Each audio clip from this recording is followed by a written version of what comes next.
Ya, Bismillahirrahmanirrahim. Assalamualaikum warahmatullahi wabarakatuh. Perkenalkan di sini saya Dr. Mib, dokter sedang bertugas pada hari ini dengan Bapak siapa? Pak Andi. Usianya berapa, Pak? 20. Alamatnya di mana? Tumundu. Bekerja sebagai apa? Mandor. Oh ya, baik. Ada keluhan apa, Pak? Insya Allah saya bisa membantu. Saya tuh ada bengkak di mata kanan. Oh, di sebelah kanan aja itu, Pak? Ya, Bengkaknya? di sebelah kanan bagian atas ini. Sudah sejak kapan itu, Pak? 4 hari. Jadi bisa diceritakan awal mulanya itu seperti apa? Ya, mulanya itu kemerahan, terus ada nyeri gitu. Sekarang bengkak dan nyerinya tambah. Berarti ada nyeri ya, Pak? Apa ada gatal juga enggak, Pak? Enggak kalau gatal. Nanah? Enggak kalau nanah enggak. Itu nyerinya itu dia hilang timbul atau tambah membesar? Ya, tambah membesar. Terus hilang timbul atau terus-terusan? Terus-terusan. Terus ketika semakin sakit atau semakin nyeri itu kalau dipakai buat apa, Pak? Kalau ditekan gitu. Kalau ditekan. Terus kalau semakin enakan? Belum. Nggak ada ya? Enggak. Sudah pernah berobat belum, Pak? Belum. Ya. Ada gejala lain enggak, Pak? Misalkan penglihatannya terganggu, terus matanya merah, atau ada cairan yang keluar dari mata, Pak? Kalau gejala lain itu paling ya ganjel gitu dok di mata yang bengkak, tapi kalau penglihatan enggak turun gitu, terus enggak merah juga enggak lodokan. Oh, enggak lodokan. Tapi di kelopak matanya ya berarti ya, terasa ganjel di gitu. atas. Dulu pernah sakit seperti ini belum, Pak? Belum pernah sih dok. Ada riwayat gula, Pak? Enggak. Darah tinggi? Enggak. Kalau pernah kena infeksi enggak, Pak? Enggak. Enggak juga ya. Kalau di keluarga ada yang mengeluhkan hal yang sama? Enggak ada sih. Enggak ada ya. Keluarga juga enggak ada penyakit gula ya, Pak? Darah tinggi? Enggak. Kemudian Bapak ini akhir-akhir ini suka ngucek matanya enggak, Pak? Iya, saya suka ngucek mata gitu, soalnya gatel. Gatel jadi dikucek gitu ya, Pak? Iya. Terus kalau lingkungan rumah atau lingkungan kerja Bapak itu banyak debu nggak, Pak? Kira-kira? Banyak debu, soalnya kerja saya kan di mandor, jadi iya. banyak debunya gitu. Berarti di luar ya, Pak, kerjanya? Ya. Iya, Bapak. Baik, alhamdulillah Bapak di sini untuk anamnesis sudah selesai. Selanjutnya untuk memastikan diagnosis saya akan melakukan pemeriksaan fisik. Mungkin nanti akan sedikit kurang nyaman. Apakah Bapak bersedia? Ya, enggak. Baik, di sini sebelum melakukan fisik saya akan cuci tangan terlebih dahulu. Di sini untuk pemeriksaan fisik yang pertama, untuk keadaan umumnya pasien tampak normal, kesadarannya kosmetis. Kemudian di sini saya akan mengukur tanda-tanda vital. Dimulai yang pertama dari tekanan darah. Ini sih Bapak.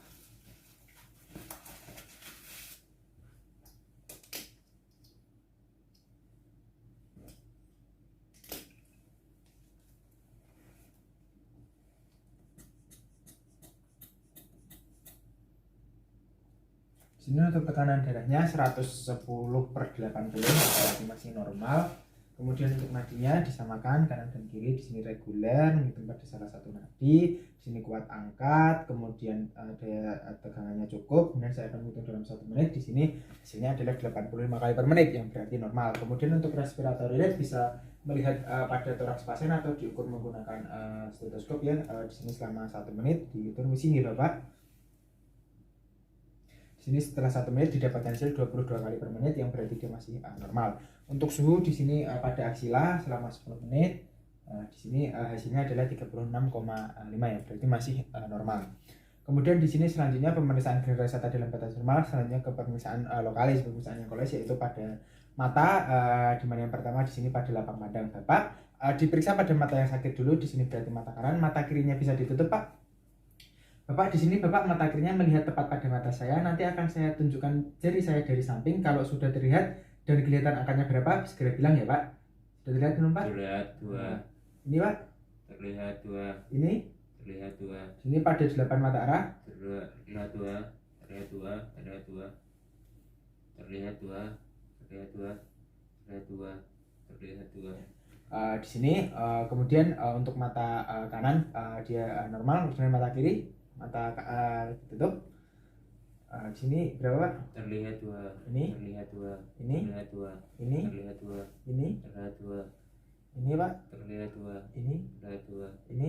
Terlihat 2. Ya, baik, berarti di sini untuk pemeriksaan lapang pandang dia baik, tidak menyempit. Kemudian visus ya, Pak. Visus di sini menggunakan Snellen card ya, pada jarak 6 meter atau bisa 3 meter pakai cermin, dan Snellen ini diletakkan di atas kepala dari pasien. Pak, Di sini mata kirinya ditutup dulu, kita memeriksa mata yang kanan. Nanti huruf yang saya tunjuk bisa disebutkan ya Pak. Jaraknya di sini 6 meter. Ini apa? E, F, P, T, O, E, Z, D, F.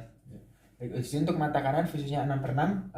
Ditutup mata kanannya, kita mengecek mata kiri Pak.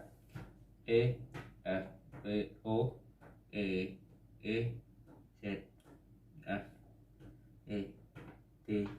Di sini untuk mata kiri, untuk sinyal lengkapnya dia juga 6/6. Berarti di sini untuk visus mata kanan dan kiri 6/6, di mana interpretasinya adalah pasien dapat melihat pada jarak 6 meter, di mana orang normal dapat melihat pada jarak 6 meter. Kemudian di sini untuk selanjutnya adalah pemeriksaan segmen anterior. Di sini dilihat untuk segmen anteriornya pada pasien ya, mulai dari suprasilia, misi nggih Pak. Di sini untuk suprasilia dia ada tidak ada kerontokan dan dia tidak mudah dicabut. Kemudian untuk sialanya di sini ada, kemudian di arah tumbuhnya normal, tidak detriasis, kemudian letaknya dia normal dan tidak ada sekret. Kemudian untuk palpebra superior Pak bisa memejamkan mata. Di sini untuk palpebra superior dia dapat menutup dengan rapat, tidak terdapat spasme, tidak terdapat hiperemis. Misi ya Pak. Kemudian di sini tidak ada massa, juga tidak ada nyeri. Bisa membuka mata Pak. Di sini dia dapat terbuka sempurna, tidak terdapat ptosis. Kemudian itu pada dextra dan sinistra. Kemudian palpebra inferior, misi Bapak. Di sini untuk palpebra inferior tidak terdapat hiperemis, tidak terdapat lesi, misi ya Pak. Di sini juga tidak terdapat massa ataupun nyeri pada dextra dan juga sinistra. Kemudian pada margo palpebra di sini dilihat di sini tidak ada ektropion ataupun entropion. Kemudian bulbus oculi di sini menyinari pada tengah glabella. Diamati. Di sini untuk bulbus oculi kedudukannya dia normal, tidak ada ortoforia, exoforia. Kemudian gerakannya pakai 8 arah. Pak, bisa diikutin ini ya Pak, dilihat ya Pak. Sini untuk gerakan 8 arah dia bebas, tidak ada terbatas. Kemudian pada konjungtiva, konjungtiva palpebra yang superior di sini dibalik, misi ya Pak. Di sini diperiksa pada yang kanan terlebih dahulu. Di sini dibalik, dilihat di sini untuk warnanya dia normal, tidak ada hiperemis, tidak ada corpus alenum, tidak ada sekret, tidak ada cobblestone, tidak ada papil hipertrofi maupun massa. Kemudian di sini memeriksa yang kanan juga terlebih dahulu pada konjungtiva palpebra inferiornya, misi ya Pak. Sini pada inferior dia warnanya normal, tidak hiperemis, tidak terdapat massa, tidak terdapat corpus alenum dan juga tidak terdapat sekret. Untuk konjungtiva fornix di sini misi Bapak. Di sini untuk konjungtiva fornix di sini dia warnanya normal, tidak terdapat massa, tidak terdapat corpus alenum. Kemudian pada konjungtiva bulbi di sini tidak ada injeksinya siliar, kemudian tidak ada mix injeksi, kemudian tidak terdapat gambaran telantas dot, corpus alenum juga tidak ada pterigim atau ptericula. Kemudian yang pada kiri mulai dari konjungtiva palpebra superior, inferior, fornix, bulbi semua masih dalam batas normal. Kemudian untuk sklera Bapak bisa melihat ke bawah. Kemudian untuk sklera di sini warnanya jernih, tidak iterik ataupun tidak teremis pada bagian dextra, kemudian pada bagian sinistra bisa melihat ke bawah Pak. Di sini sklera pada bagian kiri juga jernih ya, tidak terdapat teremis. Kemudian pada kornea di sini dilihat di sini neurovaskularisasinya normal, jernih dan tidak ada sikatrik, ulkus, edem, infiltrat ataupun defek. Kemudian refleks berkedip menggunakan kapas. Di sini refleks berkedipnya positif dan tidak dilakukan pemberitaan menggunakan keratoskop plasido karena tidak ada indikasi. Kemudian COA, misi Bapak. Di sini untuk COA-nya jernih, tidak terdapat hipema, hipopion, kedalaman CO-nya COA-nya isi nggih Pak. Di sini disentering dari temporal ya. Di sini cukup, tidak dangkal, tidak dalam. Dia berapa sampai setengah, berarti normal ya. Dijkstra maupun sinistra. Kemudian pada iris dia warnanya normal, kriptenya juga normal, tidak tampak melebar dan tidak terdapat neurovaskularisasi. Kemudian pupil pakai refleks direct indirect, misi Bapak.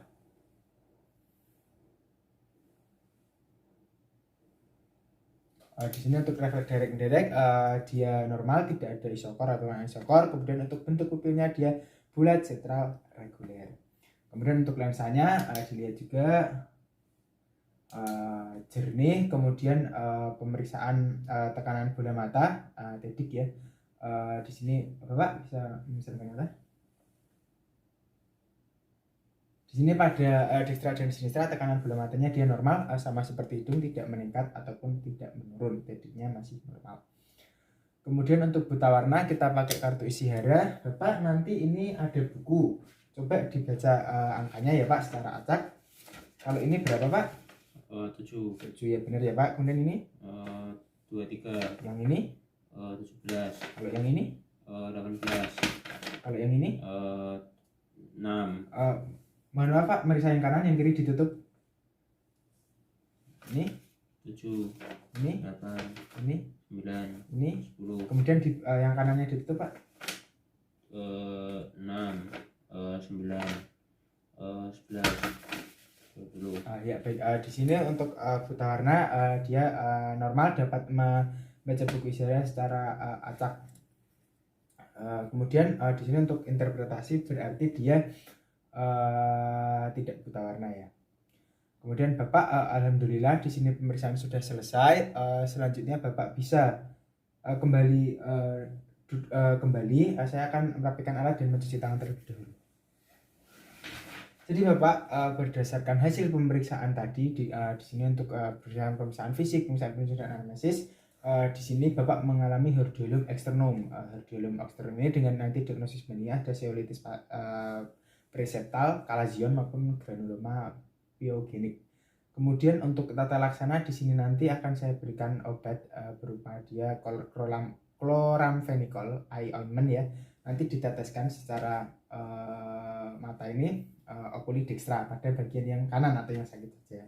Kemudian Bapak ini hordeolum ini apa sih? Hordeolum ini di mana ada pembesaran palpebra atau kelopak mata disebabkan biasanya oleh bakteri. Tadi misalkan pas kena debu Bapak ngucek, nah itu bisa saja karena kebiasaan-kebiasaan itu, sehingga ada bakteri yang kemudian bertransmisi ke mata sehingga menyebabkan penyakit ini Pak. Nah nanti salep ini juga pakai teratur di mata, kemudian bisa dikompres air hangat juga ya Pak pada matanya untuk meredakan nyerinya. Dan saya himbau untuk jangan mengucek mata. Kemudian nanti bisa kontrol jika ada keluhan-keluhan lain yang bisa timbul.